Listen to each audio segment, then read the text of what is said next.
students, as you know that we were studying about preparation methods of aldehyde and ketone.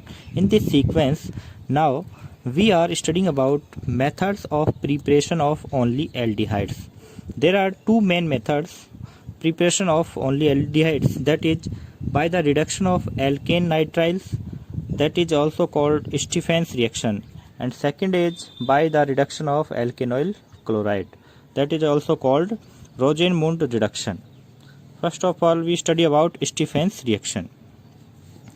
Alkane nitriles, that is common formula RCN, are reduced with stannous chloride SnCl2 and HCl in the presence of ether to form aldehyde. Aldehydes give aldehyde on hydrolysis. ये reaction आपने पहले भी देखी है. होता है carbon nitrogen के बीच में ट्रिपल बॉन्ड होता है. जब इसका रिडक्शन होगा इन the presence of SnCl2 and HCl, तो एक बॉन्ड का रिडक्शन होगा, एक पाई बॉन्ड का रिडक्शन होगा, तो नाइट्रोजन को एक हाइड्रोजन मिल जाएगी, कार्बन को एक हाइड्रोजन मिल जाएगी, तो कार्बन नाइट्रोजन के बीच में डबल बॉन्ड आ जाता है. तो ऐसे जो कंपाउंड्स होते हैं, जो ऑर्गेनिक कंपाउंड है, वो एल्डिमिन कहलाते हैं, जिनमें कार्बन नाइट्रोजन डबल बॉन्ड से जुड़े रहते हैं, एल्डिमिन कहलाते हैं. इनटू HCl यहाँ पर सिर्फ एज ए सॉल्वेंट दिखा रखा है कि HCl सॉल्वेंट में ये एल्डिमिन का फॉर्मेशन होता है. यहाँ कोई बॉन्डिंग नहीं है इनके बीच में, HCl और एल्डिमिन के बीच में. इसको ना दिखाएं तो भी कोई बात नहीं है, लेकिन ये रिएक्शन में आगे इन्वॉल्व है, इसलिए इसको यहाँ दिखा दिया है. ठीक है, यहाँ भी दिखा सकते हैं इसको, HCl एज ए सॉल्वेंट यहाँ दिखा रखा है. मेन यही है. RCN से क्या बन गया है, RCH डबल बॉन्ड NH, एल्डिमिन का फॉर्मेशन हो गया. अब इसका हाइड्रोलाइसिस करवा दो. हाइड्रोलाइसिस होगा तो देखिए क्या होगा. मैंने बताया था कि डबल बॉन्ड का हाइड्रोलाइसिस होता है, कार्बन नाइट्रोजन के बीच डबल बॉन्ड का हाइड्रोलाइसिस होता है, तो ऑक्सीजन को इस तरफ करते हैं और नाइट्रोजन की तरफ दोनों हाइड्रोजन दिखाते हैं और प्रोडक्ट का फॉर्मेशन हो जाता है. एक जब हम कट लगा देते हैं तो प्रोडक्ट क्या बना, RCHO, और इधर क्या बना, NH3. ये NH3 इस HCl के साथ रिएक्शन कर लेता है और किसका फॉर्मेशन हो जाता है, NH4Cl. NH3 HCl के साथ रिएक्शन कर लेता है और अमोनियम क्लोराइड का फॉर्मेशन होता है. ये बाई प्रोडक्ट है और मेन प्रोडक्ट हमें क्या मिला, एल्डिहाइड बना. इस रिएक्शन के थ्रू हम कीटोन का फॉर्मेशन नहीं कर सकते. नेम रिएक्शन है, स्टीफेंस रिएक्शन है, इसलिए इम्पोर्टेंट भी है. ये A और ये B प्लस C, ऐसे ये रिएक्शन पूछी जा सकती है एग्जाम में.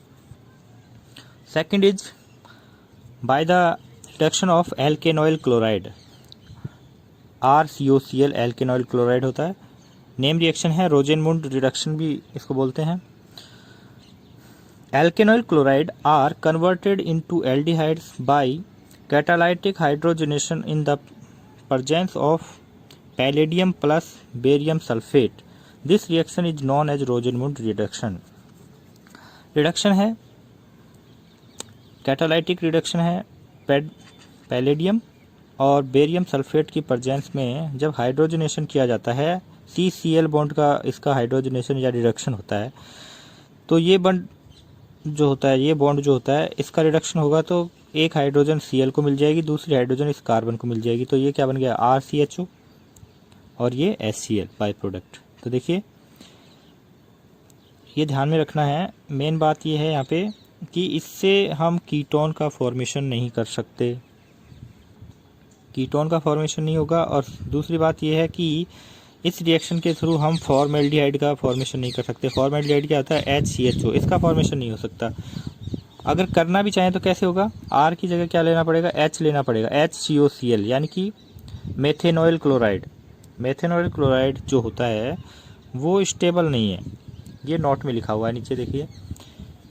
Formaldehyde can not be prepared by this method because HCOCl methanoyl chloride is unstable at room temperature. ठीक है, यहाँ से क्वेश्चन बन सकता है.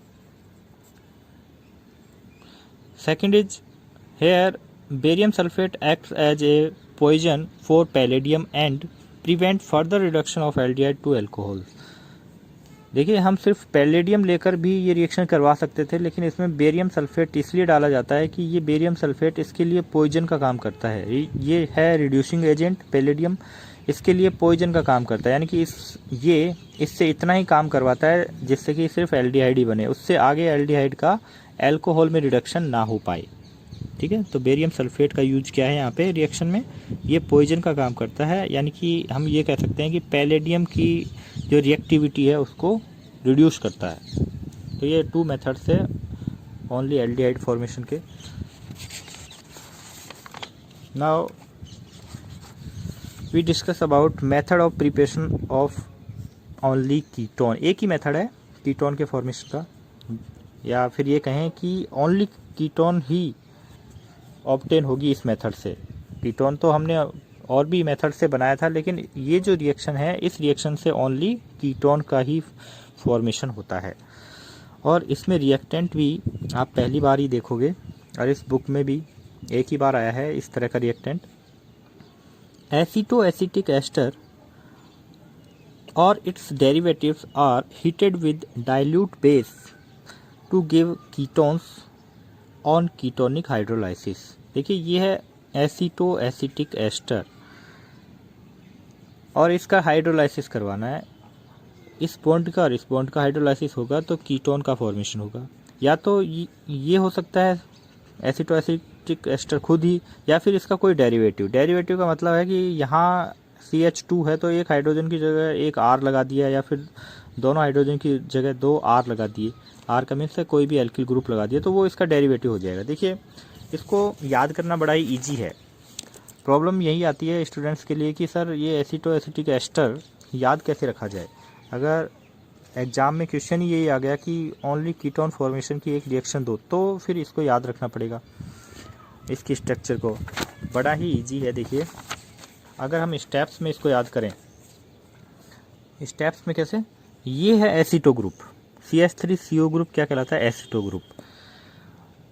CH3COO ग्रुप क्या कहलाता है, एसिटिक ग्रुप। और CH3COO की इस ऑक्सीजन से जब कोई एल्किल ग्रुप जुड़ जाता है तो वो एस्टर हो जाता है। तो देखो नेम भी इसी तरह से एसीटो एसिटिक एस्टर, तो नेम जैसे जोड़ा है वैसे ही स्ट्रक्चर बनाते चलो। मैंने क्या कहा कि CH3CO ये है एसीटो ग्रुप, CH3COO ये है एसिटिक ग्रुप, और एस्टर देखो ये जो नेम था एसीटो एसिटिक एस्टर, तो एसीटो ग्रुप ये है, एसिटिक ग्रुप ये है। इस एसीटो के साथ एसिटिक ग्रुप जोड़ेंगे तो इस कार्बन से जुड़ेगा, इस कार्बन से एक हाइड्रोजन हम रिमूव कर देते हैं क्योंकि हमें इस कार्बन को इससे जोड़ना है। तो हमने क्या लिखा CH2COO, और एसिटिक को एस्टर में चेंज करना है तो कोई एल्किल ग्रुप जोड़ना है, यहाँ एल्किल ग्रुप के रूप में हमने एथिल ग्रुप जोड़ दिया। तो ये इसकी स्ट्रक्चर है। खोल कर लिखना चाहें तो ऐसे लिख सकते हैं CH3COO एसिटो ग्रुप के साथ CH2COO एसिटिक ग्रुप जुड़ गया है, और एसिटिक ग्रुप के ऑक्सीजन के साथ एथिल ग्रुप हमने जोड़ दिया है। तो ये क्या हो गया, एसीटो एसिटिक एस्टर। और हाइड्रोलाइसिस किस बॉन्ड का करवाना है इसमें भी कन्फ्यूजन रहता है, तो ये ध्यान रखना, एसिटिक ग्रुप के कार्बोनिल ग्रुप का जो कार्बन है उसके जो दोनों सिंगल बॉन्ड्स हैं उनका हाइड्रोलाइसिस होगा। आई रिपीट, एसिटिक ग्रुप जो होता है इसमें उसका जो कार्बोनिल ग्रुप है उसके जो 2 सिंगल बॉन्ड्स हैं उनका हाइड्रोलाइसिस होता है। और किस तरह से होता है, दोनों सिंगल बॉन्ड्स का हाइड्रोलाइसिस होगा तो 2 मॉलिक्यूल्स ऑफ वाटर काम में आएंगे। तो वाटर मॉलिक्यूल का OH तो कार्बन की तरफ करो, इस बॉन्ड का कर रहे हैं हाइड्रोलाइसिस, और H नेक्स्ट एटम की तरफ करो। सेकंड OH इस तरफ करो कार्बन की तरफ, सेकंड में भी यही होगा, और H सेकंड मॉलिक्यूल की तरफ होगा, और एक कट लगाओ दोनों बॉन्ड्स का। अब जो कट के अलग हुए वही प्रोडक्ट हैं। यहाँ कट के अलग कौन हुआ है, CH3COO, और CH2 के साथ कौन जुड़ गया, एक हाइड्रोजन, ये क्या हो गया CH3। ये हमारा मेन प्रोडक्ट है CH3CO, CH2 के साथ ये हाइड्रोजन जुड़ गया है, ये क्या बन गया CH3, ये हमारा मेन प्रोडक्ट है।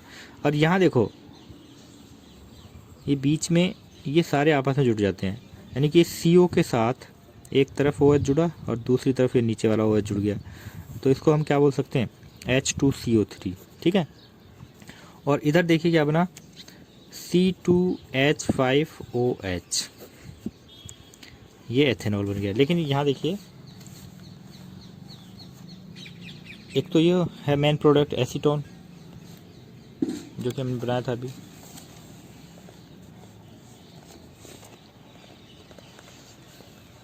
ठीक है, ये एसीटोन है जो अभी बनाया था।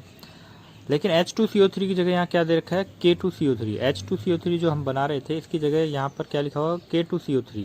और थर्ड प्रोडक्ट है C2H5OH, ये तो सेम है, लेकिन H2CO3 की जगह K2CO3 दे रखा है। कारण है कि ये H2CO3 किसकी पोटेशियम हाइड्रोक्साइड के साथ रिएक्शन कर लेता है, क्योंकि ये रिएक्शन पोटेशियम हाइड्रोक्साइड यानी कि बेस की प्रेजेंस में होती है।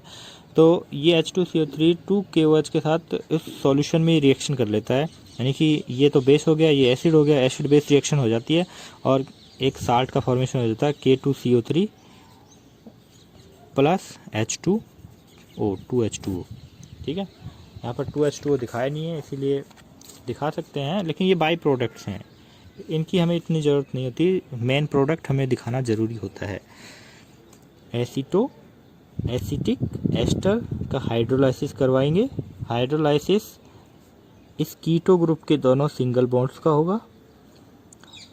हाइड्रोलाइसिस करवाते टाइम CO ग्रुप के कार्बन से की तरफ OH रखेंगे, दोनों ही वाटर मॉलिक्यूल्स का, और H सेकेंड एटम की तरफ रखेंगे और कट लगाएंगे, तो 3 प्रोडक्ट हमें ऑब्टेन होंगे, जिनमें एक है मेन प्रोडक्ट। ठीक है, इस तरह से अगर सीक्वेंस इसको याद रखेंगे तो बहुत ही जल्दी याद हो जाएगा। ये थे preparation methods of aldehyde and ketones. Now we are studying about physical properties of aldehyde and ketones. यहाँ मैंने मेन फिजिकल प्रॉपर्टीज ऐड करी हैं। फर्स्ट है बॉइलिंग पॉइंट।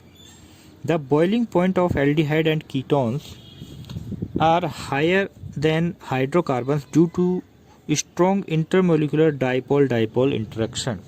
तो ये हमने शुरुआत में भी देखा था कि कार्बोनिल ग्रुप जो होता है ये कैसा होता है, पोलर होता है। तो एक कार्बोनिल कंपाउंड का एक मॉलिक्यूल दूसरे मॉलिक्यूल के पास आता है तो डाइपोल इंटरेक्शन क्रिएट होता है और इनके बीच में ये बॉन्ड बन जाता है। इसे बोलते हैं डाइपोल इंटरेक्शन या डाइपोल इंटरेक्शन बॉन्ड, जिससे इनका जो बॉइलिंग पॉइंट है वो हाइड्रोकार्बन्स के बॉइलिंग पॉइंट से ज़्यादा होता है।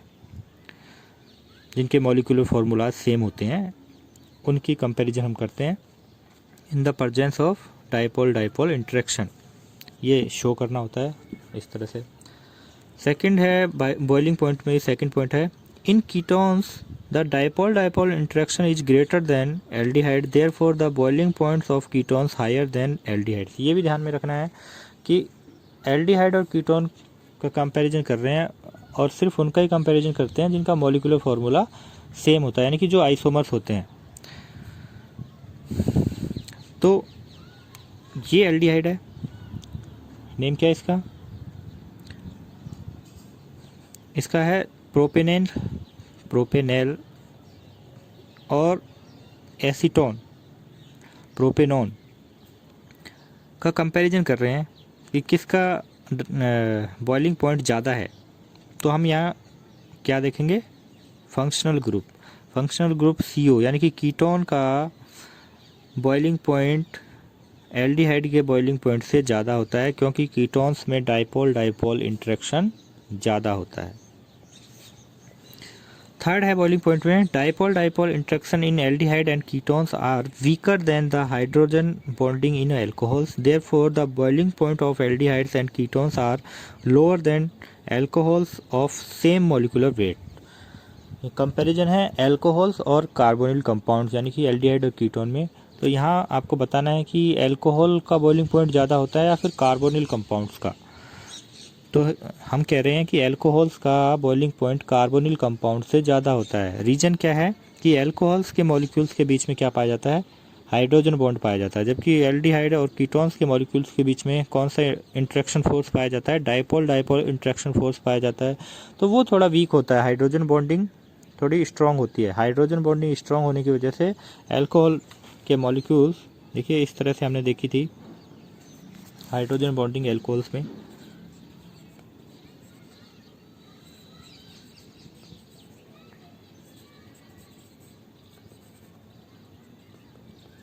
तो ये हाइड्रोजन बॉन्डिंग होती है, एल्कोहल्स में पाई जाती है और ये स्ट्रॉन्ग होती है किसके कंपैरिजन में, डाइपोल डाइपोल इंटरेक्शन से। तो इसलिए एल्कोहल्स का boiling point aldehyde and ketone से ज़्यादा होता है। सेकंड फिजिकल प्रॉपर्टी है solubility. Aldehyde and ketones up to 4 carbon atoms are miscible with water. It is due to the presence of hydrogen bonding between the polar carbonyl group and water molecule. देखिए यहाँ ये बात ध्यान में रखने वाली है, कई बार बच्चे पूछते हैं सर अभी तो आप कह रहे थे हाइड्रोजन बॉन्डिंग नहीं होती और अब कह रहे हैं सॉल्युबिलिटी में हाइड्रोजन बॉन्डिंग पाई जाती है। देखिए हम किसकी बात कर रहे थे, वहाँ पर बॉइलिंग पॉइंट की बात कर रहे थे और वहाँ पर केवल 2 कार्बोनिल कंपाउंड्स के मॉलिक्यूल्स के बीच की बात कर रहे थे, उनके बीच में पाया जाता है डाइपोल डाइपोल इंटरेक्शन, वहाँ हाइड्रोजन बॉन्डिंग नहीं होती। लेकिन यहाँ पर ये कार्बोनिल जो मॉलिक्यूल्स हैं ये वाटर मॉलिक्यूल के साथ हाइड्रोजन बॉन्डिंग बनाते हैं। आगे बात समझो, वाटर मॉलिक्यूल के साथ हाइड्रोजन बॉन्डिंग पाई जाती है लेकिन आपस में इनकी हाइड्रोजन बॉन्डिंग नहीं होती, और वाटर के साथ हाइड्रोजन बॉन्डिंग बना लेते हैं, इसीलिए ये वाटर के साथ क्या होता है, मिजिबल होते हैं, यानी कि सॉल्यूबल होते हैं, वाटर में सॉल्यूबल हो जाते हैं। लेकिन अप टू 4 कार्बन तक कार्बन के नंबर्स बढ़ेंगे, यानी कि कार्बन चेन बढ़ेगी एल्डिहाइड या कीटोन्स में, तो सॉल्युबिलिटी क्या होगी, कम होगी।